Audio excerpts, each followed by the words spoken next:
السلام علیکم دوستو، کسی قبرستان میں ایک شخص نے رات کے وقت نعش کے ساتھ زنا کیا۔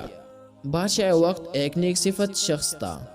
اس کے خواب میں ایک سفید پوش آدمی آیا اور اسے کہا کہ فلاں مقام پر فلاں شخص اس گناہ کا مرتکب ہوا ہے، اور اسے حکم دیا کہ اس زانی کو فوراً بادشاہی دربار میں لا کر اسے مشیر خاص کے عہدے پر مقرر کیا جائے۔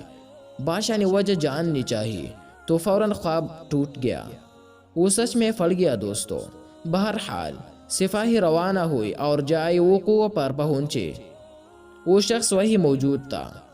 سپاہیوں کو دیکھ کر وہ بوکھلا گیا اور اسے یقین ہو گیا کہ اس کی موت کا وقت آن پہنچا ہے۔ اسے بادشاہ کے سامنے حاضر کیا گیا۔ بادشاہ نے اسے اس کا گناہ سنایا اور کہا، آج سے تم میرے مشیر خاص ہو۔ دوسری رات بادشاہ کو پھر خواب آیا تو بادشاہ نے دوستو فوراً اس سفید پوش سے اس کی وجہ پوچھی کہ ایک زانی کے ساتھ ایسا کیوں کرنے کا کہا آپ نے؟ سفید پوش نے کہا، اللہ کو اس کا گناہ سہنا پسند آیا، چونکہ اس کی موت کا وقت نہیں آیا تھا، اس لیے تم سے کہا گیا کہ اسے مشیر بنا لو تاکہ وہ عیش میں پل جائے اور کبھی اپنے گناہ پر نادم ہو کر معافی نہ مانگ سکے، کیونکہ اس کی سزا آخرت میں طے کر دی گئی ہے۔ مرتے دم تک وہ عیش میں غرق رہے گا، اور بلکہ خوش بھی ہوگا کہ جس گناہ پر اسے سزا دی جانی چاہیے تھا، اس گناہ پر اسے اعلیٰ عہدہ مل گیا۔